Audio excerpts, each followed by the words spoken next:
I envision a future in which we can all die young at an old age. And what I mean by that is that I envision that a person can stay relatively young all the way up until the point that they die at an old age, hopefully like around 90s. And when I say stay relatively young, I mean they can stay relatively young in terms of mobility, cognition, passion, and overall quality of life. And then when we talk about the second angle for the future of aging, right, we talk about from a social systems perspective, right? I envision kind of us living in a society where we create systems which allow seniors to continually realize their potential all the way up into their old age, right? Rather than just having somebody say, oh, you're retired, you're in your 70s, go sit on your porch and drink a glass of sweet tea, right? Let's create societal systems that really allow people to express their potential all the way throughout their quality of life. Healthy, active aging is to a large extent an unfulfilled promise in a great society like America, where you should be able to age well and remain independent. From my perspective, I believe the way I can improve the situation is to get to be wind in the sails of the innovators who are trying to improve aging through technology.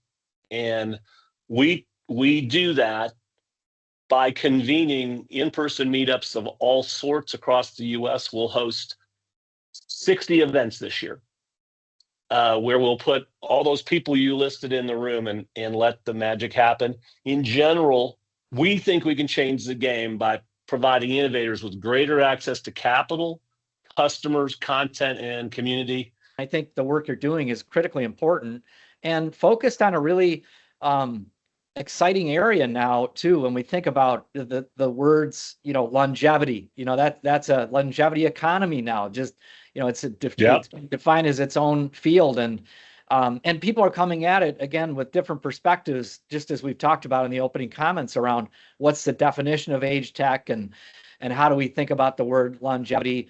And, there's a big umbrella of activities that all kind of fall into that space. What we find in the age tech space is that I would say 90% of the ventures are story-led enterprises. Something happened to me, right?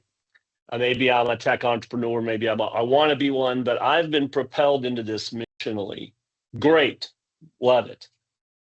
For me, what we try to solve is the thing I was surprised by early on is the gap, the delta between the passion and drive and lived experience of the entrepreneur and the nitty gritty of how to commercialize and create a real business model around an innovation that can be game changing. I come to a company like Arthroba, right? And they're trying to create, a customer facing solution to identify those who are at risk of disease progression for osteoarthritis or other types of knee injuries. And then they want to provide some sort of intervention to it, right? So in that role with advising Arthroba, I really get to combine kind of like my basic science expertise working with the animals to kind of like my broader awareness of human motion and how that impacts people clinically to inform what things that we need to look for with a wearable device, right? What sort of metrics are valuable? And then how do we use those metrics to inform rehabilitation protocols? If the United States government subsidized the giveaway of $5 billion worth of physical therapy a year, you'd see transformative results in adults over 65 within 18 months or less, maybe 6. Instead, what we have in our system, physical therapy is prescribed to the minimum threshold, especially for seniors. And there's no view that a person, I'm going to use this as an example, over 80 years old is going to get stronger, right? So we have a system that takes the people who need PT the most, gives them the bare minimum that they can get. And then even if they're getting better, terminates that because there's no perspective that there's a higher path for an individual to get healthier. This is false by every data set we have.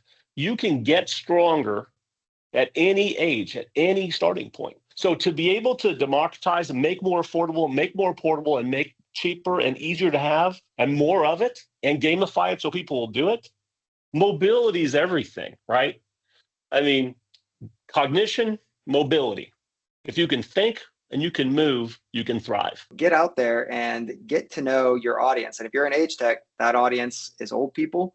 And I don't say that as a dirty word, right? Seniors, there's nothing wrong with being an old person, right? Go out there and talk to them, get to know what they're like, develop a respect and appreciation for our great aging community so you can develop something that's ultimately really impactful for them.